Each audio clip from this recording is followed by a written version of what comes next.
ನಮಸ್ಕಾರ ವೀಕ್ಷಕರೇ, ನಾವು ಈಗ ಕಲಿಯುಗ ಮುಗ್ದೋಗಿದೆ, ಇನ್ನ ಸತ್ಯಯುಗ ಬರ್ತಾ ಇದೆ ಅಂತ ಮಾತಾಡ್ತಾ ಇರ್ತೀವಲ್ಲ, ಇದಕ್ಕೆ ಸಾಕ್ಷಿ ಆಗುವಂತ ಎಷ್ಟೋ ವಿಷಯಗಳು ನಡೀತಾ ಇರುತ್ತೆ. ಅದರಲ್ಲಿ ಇವು ಕೂಡ ಒಂದು. ಶ್ರೀಮಂತರು ಇದ್ರ ಬಗ್ಗೆ ಜಾಸ್ತಿ ಎಚ್ಚರ ವಹಿಸ್ತಾ ಇದ್ದಾರಾ? ಈಗ ನೀವು ಶ್ರೀಮಂತರುಗಳನ್ನ ನೋಡ್ಬೋದು. ಪ್ರಪಂಚದಲ್ಲಿರುವಂತ ಶ್ರೀಮಂತರುಗಳೆಲ್ಲ ಹೊಸ ಟೆಕ್ನಾಲಜಿಗಳಿಗೆ ಅಡಾಪ್ಟ್ ಆಗ್ತಾ ಇದ್ದಾರೆ. ಅದ್ರ ಜೊತೆಗೆ ಅವರ ಫ್ಯೂಚರ್ನ ಪ್ಲಾನ್ ಮಾಡ್ಕೊಳ್ತಾ ಇದ್ದಾರೆ. ಅಪ್ಪಿತಪ್ಪಿ ಏನಾದ್ರೂ ಪ್ರವಾಹ ಆಗ್ಬೋದು, ಪ್ರಳಯ ಆಗ್ಬೋದು ನಡೆದ್ರೆ ಅವ್ರು ಯಾವ ರೀತಿ ಬಚಾವ್ ಆಗ್ಬೇಕು ಅನ್ನೋ ಒಂದು ಪ್ರಯತ್ನ ಈಗ ಮಾಡೋದಕ್ಕೆ ಶುರು ಮಾಡಿದ್ದಾರೆ. ರೀಸೆಂಟ್ ಪ್ರೋಗ್ರಾಮ್ಗಳಲ್ಲಿ ನಾವು ಎಷ್ಟೋ ಕಡೆ ನೋಡ್ಬೋದು, ಬಂಕರ್ಗಳನ್ನ ಕಟ್ಟಿಸ್ಕೊಳ್ತಾ ಇದ್ದಾರೆ ಅಂತ ಶ್ರೀಮಂತರುಗಳು ಎಷ್ಟೋ ಮ್ಯಾಗಝೈನ್ಗಳಲ್ಲಿ ಆರ್ಟಿಕಲ್ಗಳು ಪಬ್ಲಿಷ್ ಆಗ್ತಾ ಇದೆ. ಫೇಸ್ಬುಕ್ ಓನರ್ ಆದಂತ ಮಾರ್ಕ್ ಜುಕರ್ಬರ್ಗ್ ಇವರು ಹವಾಯಿ ದ್ವೀಪದಲ್ಲಿ ಬಂಕರ್ಗಳನ್ನ ರೆಡಿ ಮಾಡ್ಕೊಳ್ತಾ ಇದ್ದಾರೆ ಅನ್ನೋದ್ರ ಬಗ್ಗೆ ಎಷ್ಟೋ ಆರ್ಟಿಕಲ್ಗಳು ಪಬ್ಲಿಷ್ ಆಗಿತ್ತು. ಅದ್ರ ಜೊತೆಗೆ ದೊಡ್ಡ ಶ್ರೀಮಂತರು ಇಂಥ ಬಂಕರ್ಗಳನ್ನ ಮಾಡ್ಕೊಳ್ಳೋ ಪ್ರಯತ್ನ ಮಾಡ್ತಾ ಇದ್ದಾರೆ. ಅದು ಹವಾಯಿ ದ್ವೀಪ ಅಂದ್ರೆ ಎಲ್ಲಿ ಪೆಸಿಫಿಕ್ ಸೆಂಟ್ರಲ್ಲಿ ಯಾವುದೇ ದೇಶದಿಂದ ಹೋಗ್ಬೇಕು ಅಂದ್ರೂ ಸುಮಾರು 12 ಅವರ್ ಟ್ರಾವೆಲ್ ಮಾಡಬೇಕು. ಅಷ್ಟು ಜನ ಇಲ್ಲದೆ ಇರುವಂತ ದ್ವೀಪ. ಅಂತ ದ್ವೀಪದಲ್ಲಿ ಇಂಥ ದೊಡ್ಡ ಶ್ರೀಮಂತರುಗಳು ಬಂಕರ್ಗಳನ್ನ ರೆಡಿ ಮಾಡ್ಕೊಳ್ತಾ ಇದ್ದಾರೆ. ಕಾರಣ, ಮಹಾಯುದ್ಧಗಳು ನಡೆದ್ರೆ ಇವರು ಅಲ್ಲೋಗಿ ಸೆಟ್ಲ್ ಆಗ್ಬಿಡ್ಬೋದು, ಯಾವುದೇ ರೀತಿ ಇವರಿಗೆ ತೊಂದರೆಗಳು ಆಗೋದಿಲ್ಲ ಅನ್ನೋ ಹಾಗೆ. ಅದಕ್ಕೆ ಎಲ್ಲರೂ ಶ್ರೀಮಂತರು ಏನ್ ಮಾಡ್ತಾ ಇದ್ದಾರೆ ಅಂತ ಎಷ್ಟೋ ಜನ ಅವ್ರ ಮೇಲೆ ಕಣ್ಣಿಟ್ಟಿರ್ತಾರೆ. ಅದರಲ್ಲಿ ಈಗ ಇನ್ನೊಂದು ಶುರುವಾಗಿರೋದು ಕ್ರಯೋಜೆನಿಕ್ಸ್. ಇದ್ರ ಬಗ್ಗೆನೂ ಕೇಳಿರ್ತೀರಾ. ಕ್ರಯೋಜೆನಿಕ್ಸ್ ಅಂದ್ರೆ ಏನು? ನಾರ್ಮಲಿ ಫುಡ್ ನ ಟ್ರಾನ್ಸ್ಪೋರ್ಟ್ ಮಾಡೋದಕ್ಕೆ, ಇನ್ನ ಬೇರೆ ಮೆಡಿಸಿನ್ಗಳನ್ನ ಟ್ರಾನ್ಸ್ಪೋರ್ಟ್ ಮಾಡೋದಕ್ಕೆ, ಅದು ಕೆಡದೆ ಇರೋದಕ್ಕೆ ಈ ಕ್ರಯೋಜೆನಿಕ್ ಸಿಸ್ಟಮ್ ನ ಬಳಸ್ತಾ ಇದ್ರು. ಕ್ರಯೋಜೆನಿಕ್ಸ್ ಅಲ್ಲಿ ಬೇಸಿಕಲಿ ಸುಮಾರು -190, 250, ಅರೌಂಡ್ 400 ತನಕ ಟೆಂಪರೇಚರ್ ನ ತಗೊಂಡೋಗಿ ಇಡ್ತಾರೆ. ನಾರ್ಮಲ್ ಆಗಿ ನಮ್ಗೆ ಹಿಮ ಎಲ್ಲಿ ಬೀಳ್ತಾ ಇರ್ತಾರೆ ಅಂತ ಜಾಗದಲ್ಲಿ -20, 30 ಇದೆಲ್ಲ ನೋಡಿರ್ಬೋದು. ಮ್ಯಾಕ್ಸಿಮಮ್ ಅಂದ್ರೆ ಅಂಟಾರ್ಟಿಕಾ ಇಲ್ಲ ಬೇರೆ ಖಂಡದಲ್ಲಿ -70 ತನಕ ರೀಚ್ ಆಗ್ಬೋದು. ಬಟ್ ಇಲ್ಲೇನ್ ಮಾಡ್ತಾ ಇದ್ದಾರೆ, -170 ಇಂದ 450 ತನಕ -450 ತನಕ ಟೆಂಪರೇಚರ್ನ ಇಳಿಸ್ತಾರೆ. ಕಾರಣ, ಆ ವಸ್ತು ಎಷ್ಟೇ ವರ್ಷ ಆದ್ರೂ ಕೆಡೋದಿಲ್ಲ. ಈಗ ನಮ್ಮ ದೇಶದಲ್ಲಿರುವಂತ ಎಷ್ಟೋ ಬೀಜಗಳನ್ನ ಶೇಖರಣೆ ಮಾಡಿಟ್ಟಿರೋದ್ರ ಬಗ್ಗೆ ಎಲ್ಲರಿಗೂ ಗೊತ್ತಿರೋದೆ. ನಾರ್ವೇನಲ್ಲಿ ಇಲ್ಲಿ ಟೆಂಪರೇಚರ್ -60, 70, 80 ತನಕ ಇದೆ. ಅಲ್ಲಿ ನಮ್ಮ ದೇಶದಲ್ಲದೆ ಬೇರೆ ದೇಶದ ಬೀಜಗಳನ್ನ ಸಂಗ್ರಹಣೆ ಮಾಡಿರ್ತಾ ಇದ್ದಾರೆ. ಫ್ಯೂಚರ್ ಅಲ್ಲಿ ಏನಾದ್ರೂ ಅಪಾಯಗಳಾದ್ರೆ ಆ ಬೀಜಗಳಿಂದ ಮತ್ತೆ ಬೆಳೆಗಳನ್ನ ಬೆಳೆಯುವಂಥದ್ದನ್ನ ಕಂಡುಕೊಳ್ಳಿ ಜನ ಅಂತ. ಸುಮಾರು 200 ವರ್ಷ ಆದ್ರೂ ಆ ಬೀಜಗಳು ಕೊಳೆಯೋದಿಲ್ಲ. ಅಷ್ಟು ಮೈನಸ್ ಟೆಂಪರೇಚರ್ ಅಲ್ಲಿ ಆ ಬೀಜಗಳನ್ನ ಶೇಖರಣೆ ಮಾಡಿಟ್ಟಿದ್ದಾರೆ. ಅದೇ ರೀತಿ ಮನುಷ್ಯರು ಅವ್ರನ್ನ ಮುಂದಿನ ಫ್ಯೂಚರ್ಗೆ ಉಳಿಸ್ಕೋಬೇಕು ಅಂತ ಎಷ್ಟೋ ಜನ ಮನುಷ್ಯರು ಈ ಸಿಸ್ಟಮ್ ನ ಫಾಲೋ ಮಾಡೋದಕ್ಕೆ ಶುರು ಮಾಡಿದ್ದಾರೆ. ಅದೇ ಕ್ರಯೋಜೆನಿಕ್ಸ್. ಇದ್ರಲ್ಲಿ ಏನಾಗ್ತಾ ಇದೆ, ಮನುಷ್ಯ ತನ್ನ ದೇಹನ ಮುಂದಿನ ಫ್ಯೂಚರ್ ಅಂದ್ರೆ 50 ವರ್ಷ ಆಗ್ಬೋದು, 100 ವರ್ಷ ಆಗ್ಬೋದು, ಆ 100 ವರ್ಷ ಆದ ಮೇಲೆ ಅವನು ಬದುಕಬೇಕು ಅಂದ್ರೆ ಆ ದೇಹ ಹಾಗೇ ಇರಬೇಕು, ಆ ಬ್ರೈನ್ ಅನ್ನೋದು ಹಾಗೇ ಇರಬೇಕು. ಅದಕ್ಕೆ ಏನೇನ್ ಫೆಸಿಲಿಟಿ ಬೇಕು ಅಂತ ಫೆಸಿಲಿಟಿಗಳನ್ನ ಕೆಲವೊಂದು ಕಂಪ್ನಿಗಳು ಕಂಡುಹಿಡಿತಾ ಇದ್ದಾವೆ.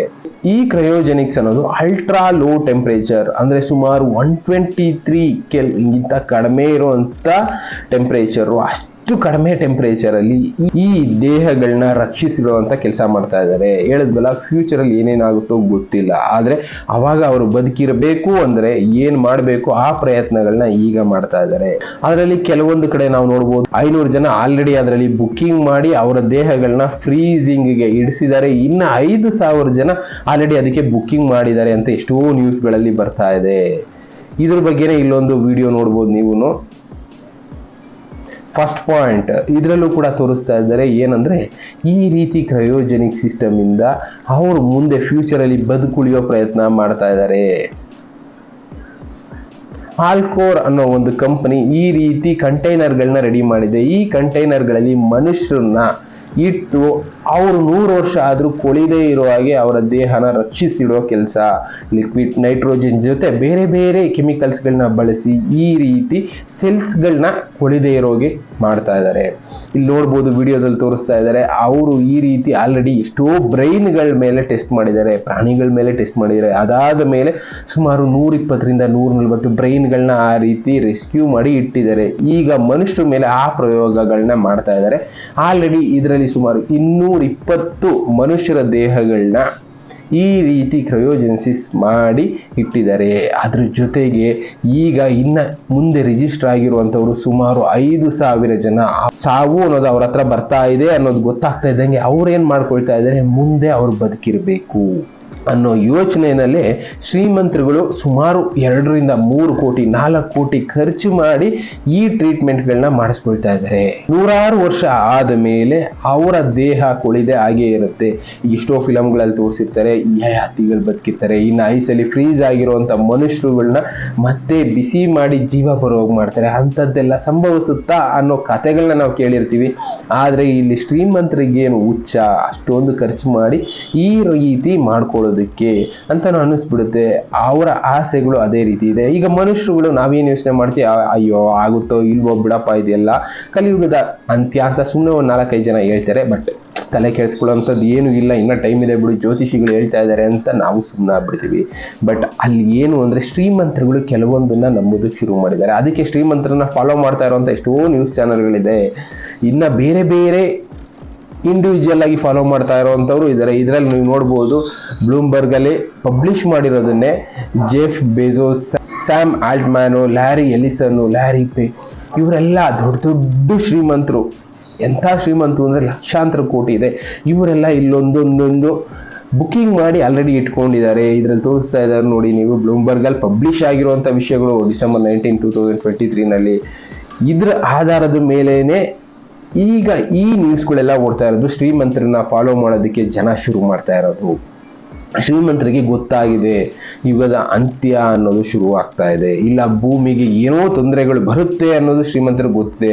ಇಲ್ಲ ಈ ಶ್ರೀಮಂತರುಗಳೇ ಸೇರ್ಕೊಂಡು ಮೆಡಿಕಲ್ ಮಾಫಿಯಾ ಏನಾದರೂ ನಡೆಸ್ಬೋದಾ? ಏನಕ್ಕೆ ಕರೋನಾ ಅನ್ನೋದು ಮೆಡಿಕಲ್ ಮಾಫಿಯಾ ಅಂತ ಎಲ್ಲರೂ ಮಾತಾಡ್ತಾ ಇದ್ದೀವಿ, ಗೊತ್ತು.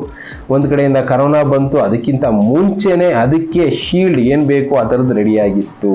ಅದೇ ರೀತಿ ಕರೋನಾ ಆಗ್ಬೋದು, ಬೇರೆ ಕಾಯಿಲೆಗಳಾಗ್ಬೋದು, ಶ್ರೀಮಂತರಿಗೆ ಬರದೇ ಇರೋದಕ್ಕೆ ಅವರು ಈ ರೀತಿ ಮಾಡ್ಕೊಳ್ತಾ ಇದ್ದಾರೆ. ಇಲ್ಲ ಬೇರೆ ಬೇರೆ ಕಡೆ ಹವಾಯಿನಲ್ಲಿ ಬಂಕರ್ಗಳನ್ನ ರೆಡಿ ಮಾಡ್ಕೊಂಡಿದ್ದಾರೆ ಅಂತ ಹೇಳಿದ್ದು ಅದಕ್ಕೋಸ್ಕರನೇ ಸುಮಾರು 1000 ಕಿಲೋಮೀಟರ್ ಟ್ರಾವೆಲ್ ಮಾಡಬೇಕು ಹವಾಯಿ ದ್ವೀಪಕ್ಕೆ ಹೋಗೋದಕ್ಕೆ. ಅಂಥ ದ್ವೀಪದಲ್ಲಿ ಬಂಕರ್ಗಳನ್ನ ಮಾಡ್ಕೊಂಡಿದ್ದಾರೆ. ಕಾರಣ ಕಾಯಿಲೆಗಳಾಗ್ಬೋದು, ಯುದ್ಧ ನಡೆದಾಗಿರ್ಬೋದು, ಯಾವುದೇ ರೀತಿ ಅಟ್ಯಾಕ್ಗಳನ್ನೋದು ಅಲ್ಲಿ ಆಗೋದಿಲ್ಲ. ಆ ರೀತಿ ಪ್ಲಾನಿಂಗ್ಗಳನ್ನ ಶ್ರೀಮಂತರು ಮಾಡ್ಕೊಂಡಿದ್ದಾರೆ. ಅದರಲ್ಲಿ ಒಂದು ಈ ಕ್ರಯೋಜೆನಿಕ್ಸ್. ಇದರಲ್ಲಿ ಅವ್ರು ಮಾಡ್ಕೊಳ್ತಾ ಇರೋವಂಥದ್ದು ಮನುಷ್ಯನ ದೇಹ ಕೊಳೆದೆ ಸುಮಾರು 100 ವರ್ಷದ ತನಕ ಹಾಗೇ ಇಟ್ಕೋಬೇಕು. ಆ 100 ವರ್ಷ ಆದಮೇಲೆ ಹೊಸ ಟೆಕ್ನಾಲಜಿ ಏನಾದರೂ ಬಂದಿರ್ಬೋದು, ಆಗ ಮತ್ತೆ ಈ ದೇಹಗಳು ಆಚೆ ಬಂದು ಅದಕ್ಕೆ ಟ್ರೀಟ್ಮೆಂಟ್ ಕೊಡ್ಬೋದು, ಕೊಡದೇನೆ ಇರ್ಬೋದು, ಗ್ಯಾರಂಟಿ ಏನು ಹೇಳೋದಕ್ಕಾಗೋದಿಲ್ಲ. ಬಟ್ ಮನುಷ್ಯರು ಬದುಕಿದ್ರೆ ನಾವು ಮತ್ತೆ ಬದುಕುಳಿಯುವಂಥ ಒಂದು ಪ್ರಯತ್ನ ಮಾಡೋಣ. ಫ್ಯೂಚರ್ನಲ್ಲಿ ನಮ್ಮ ದೇಹಗಳು ಇದ್ದರೆ ನಮ್ಮನ್ನ ರಕ್ಷಿಸ್ತಾ ಇರುವಂಥ ಈ ಮಿಷಿನ್ಗಳಿಂದ ಮತ್ತೆ ನಮಗೆ ಹುಟ್ಟು ಅನ್ನೋದು ಸಿಗುತ್ತೆ ಅನ್ನೋದು ಅವ್ರ ಲೆಕ್ಕಾಚಾರ. ಈಗ ನೀರಿನಲ್ಲಿ ಬದುಕಿದ್ರೆ 10 ವರ್ಷ ಆಯಸ್ ಜಾಸ್ತಿ ಆಗುತ್ತೆ ಅಂತ ಯಾವ ರೀತಿ ಹೇಳ್ತಾರೋ, ಅದೇ ರೀತಿ ಈ ರೀತಿ ಕ್ರಯೋಜೆನಿಕ್ ಸಿಸ್ಟಮ್ ಇಂದ ಫುಡ್ ಯಾವ ರೀತಿ ಕೊಳೆಯೋದಿಲ್ವೋ, ಈ ಮನುಷ್ಯನು ಕೂಡ ಸುಮಾರು 100 ವರ್ಷ ಕೊಳೆಯದೇ ಇರೋ ಹಾಗೆ ಇಡ್ಬೋದು. ಇದಕ್ಕಿಂತ ಮುಂಚೆ ಅವ್ರ ದೇಹಕ್ಕೆ ಕೆಲವೊಂದು ಟ್ರೀಟ್ಮೆಂಟ್ಗಳನ್ನ ಕೊಡ್ತಾರೆ. ಬ್ಲಡ್ ಅಲ್ಲಿ ಇರುವಂಥ ಕೆಲವೊಂದು ಸೆಲ್ಸ್ನ ತೆಗಿತಾರೆ, ಅದಕ್ಕೆ ಬೇರೆ ಸೆಲ್ಸ್ನ ಇಂಜೆಕ್ಟ್ ಮಾಡ್ತಾರೆ. ಈ ರೀತಿ ಎಲ್ಲ ಮಾಡಿ ಕೊನೆಗೆ ಆ ದೇಹನ ಪ್ರಿಸರ್ವೇಟಿವ್ ಈ ರೀತಿ ಕಂಟೈನರ್ಗಳಲ್ಲಿ ಹಾಕಿ ಶೇಖರಣೆ ಮಾಡಿರ್ತಾರೆ. ಆಮೇಲೆ ಫ್ರೀಸ್ ಮಾಡ್ತಾ ಹೋಗ್ತಾರೆ. ಆ ಫ್ರೀಸ್ ಆಗಿರುವಂಥ ಕಂಟೈನರ್ಗಳ ಮೇಲೆ ಅವರ ಹೆಸರು ಲೇಬಲಿಂಗ್ ಎಲ್ಲ ಮಾಡಿ ಜೋಡಿಸೋ ಕೆಲಸ ಮಾಡ್ತಾ ಇದ್ದಾರೆ. ಈಗ ಆಲ್ರೆಡಿ 220 ಜನನ ಮಾಡಿದ್ದಾರೆ ಅಂದರೆ ಲೆಕ್ಕ ಹಾಕೊಳ್ಳಿ. ಇನ್ನು 5000 ಜನ ರೆಡಿ ಆಗಿದ್ದಾರೆ ಫ್ಯೂಚರ್ಗೆ ಅನ್ನೋದು ಜನರಿಗೆ ಯಾವುದ್ರ ಮೇಲೆ ನಂಬಿಕೆ ಬರ್ತದೆ? ಶ್ರೀಮಂತರುಗಳನ್ನ ನಂಬೇಕಾ? ಇಲ್ಲ ಈಗ ಕಲಿಯುಗ ಮುಗ್ದೋಗಿದೆ ಅಂತ ಇದ್ದಾರೆ ಅದನ್ನ ನಂಬೇಕಾ? ಯಾವುದೇ ಆಗಲಿ ಹೊಗೆ ಆಡಬೇಕು ಅಂದರೆ ಬೆಂಕಿ ಅನ್ನೋದು ಇದ್ದೇ ಇರಬೇಕಲ್ಲ. ಆ ಬೆಂಕಿ ಇದೆ ಹೊಗೆ ಆಡಲ್ಲ ಅನ್ನೋ ಹಾಗೆ ಈಗ ಶ್ರೀಮಂತರುಗಳು ಈ ಕೆಲಸಗಳೆಲ್ಲ ಮಾಡ್ಕೊಳ್ತಾ ಇರೋದ್ರಿಂದ ಒಂದು ಅರ್ಥ ಆಗುವಂಥದ್ದು ಏನು ಅಂದರೆ, ಏನೋ ಒಂದು ಕೊನೆ ಆಗೋ ಭಾಗಕ್ಕೆ ಬರ್ತಾ ಇದೆಯೇನೋ, ಇಲ್ಲ ಶ್ರೀಮಂತರುಗಳೇ ಸೇರಿಕೊಂಡು ಭೂಮಿನಲ್ಲಿ ಏನೋ ಒಂದು ಬದಲಾವಣೆ ಮಾಡೋ ಪ್ರಯತ್ನಕ್ಕೆ ಮಾಡ್ತಾ ಇರೋ ಕೆಲಸಗಳೇನೋ ಇದು ಅನ್ನಿಸ್ಬಿಡುತ್ತೆ.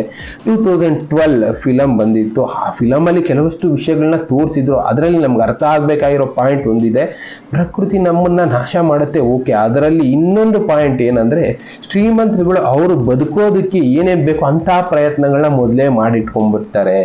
ಅಂದ್ರೆ ಆ ಫಿಲಮ್ ಇಂದ ನಾವು ಅರ್ಥ ಮಾಡ್ಕೊಂಡಿದ್ದು, ಪ್ರಕೃತಿ ನಮ್ಮ ಜೊತೆ ವಿಕೋಪಗಳನ್ನ ನಡೆಸಬಹುದು, ಆದ್ರೆ ಶ್ರೀಮಂತರುಗಳಿಗೆ ಸೈಂಟಿಸ್ಟ್ಗಳಿಗೆ ಈ ವಿಷಯಗಳು ಗೊತ್ತಿರುತ್ತೆ. ಆದ್ರೆ ಜನರ ಮಧ್ಯೆ ಈ ವಿಷಯಗಳನ್ನ ಹೇಳೋದಕ್ಕೆ ಇಷ್ಟಪಡೋದಿಲ್ಲ. ಕಾರಣ ಜನ ಭಯಭೀತಿಯಿಂದ ಏನೇನೋ ಮಾಡ್ತಾರೆ, ಏನಾದ್ರೂ ಆಗಬಹುದು ಅನ್ನೋ ಕಾರಣಕ್ಕೆ ಹೇಳೋದಕ್ಕೆ ಇಷ್ಟಪಡೋದಿಲ್ಲ. ಆದ್ರೆ ಶ್ರೀಮಂತರನ್ನ ರಕ್ಷಿಸೋದಕ್ಕೆ, ಶ್ರೀಮಂತರು ಅವರು ಬದುಕುಳಿಯೋದಕ್ಕೆ ಏನೇನು ಕೆಲಸಗಳನ್ನ ಮಾಡ್ಕೋಬೇಕು ಅಂತ ಕೆಲಸಗಳನ್ನ ಮಾಡ್ಕೊಳ್ತಾ ಇರ್ತಾರೆ. ಆ ಫಿಲಮ್ ಅಲ್ಲಿ ಅಂಥದ್ದನ್ನೆಲ್ಲ ತೋರಿಸಿದ್ರು. ಕೊನೆಗೆ ಉಳ್ಕೊಳ್ಳೋರು ಶ್ರೀಮಂತರೇ ಜಾಸ್ತಿ. ಆ ಫಿಲಮ್ ಅಲ್ಲಿ ದುಡ್ಡಿರೋರು ಬಂಡವಾಳ ಹಾಕಿ ಅವರು ಫ್ಯೂಚರ್ ಅಲ್ಲಿ ಬದುಕುಳಿತಾರೆ ಅನ್ನೋದನ್ನ ಆ ಸಿನಿಮಾದಲ್ಲಿ ತೋರಿಸಿದ್ರು. ಅದೇ ರೀತಿ ಈಗ ಶ್ರೀಮಂತರುಗಳು ದೊಡ್ಡ ದೊಡ್ಡ ಶ್ರೀಮಂತರುಗಳು, ಅದನ್ನು ಲಕ್ಷಾಂತರ ಕೋಟಿ ಆಸ್ತಿ ಇರೋರು ಈ ತರ ಸಿಸ್ಟಮ್ಗಳು, ಈ ತರ ಟೆಕ್ನಾಲಜಿಗಳನ್ನ ಅಳವಡಿಸ್ಕೊಂಡು ಅವರು ಬದುಕುಳಿಯೋ ಪ್ರಯತ್ನ ಮಾಡ್ತಾ ಇದ್ದಾರೆ. ಬಂಕರ್ಗಳನ್ನ ಕ್ರಿಯೇಟ್ ಮಾಡ್ಕೊಂಡು ಅಲ್ಲೋಗಿ ಬದುಕೋ ಪ್ರಯತ್ನ ಮಾಡ್ತಾ ಇದ್ದಾರೆ. ಪ್ಲಸ್ ನೀರಿನಲ್ಲಿ ಬದುಕೋದಕ್ಕೆ ವ್ಯವಸ್ಥೆಗಳನ್ನು ಮಾಡ್ಕೊಳ್ತಾ ಇದ್ದಾರೆ. ನೀರಿನಲ್ಲಿ ಇದ್ರೆ ಜಾಸ್ತಿ ದಿನ ಸರ್ವೈವ್ ಮಾಡ್ಬೋದು, ದೇಹ ಅನ್ನೋದಿನ 10 ವರ್ಷ ಆಯಸ್ಸನ್ನ ಇನ್ಕ್ರೀಸ್ ಮಾಡ್ಕೊಳ್ಳುತ್ತೆ ಅಂತ ಹೇಳ್ತಾರೆ. ಇದ್ರ ಬಗ್ಗೆ ಒಬ್ರು ರೀಸೆಂಟ್ ಆಗಿ ಒಬ್ರು ಸೈಂಟಿಸ್ಟ್ ಕೂಡ ರಿಸರ್ಚ್ ಮಾಡಿ 10 years ನೀರಲ್ಲಿ ಇದ್ದು ಅವ್ರ ಆಯಸ್ಸು ಎಷ್ಟು ರೈಸ್ ಆಗಿತ್ತು ಅನ್ನೋದ್ರ ಬಗ್ಗೆ ತಿಳಿಸಿದ್ರು.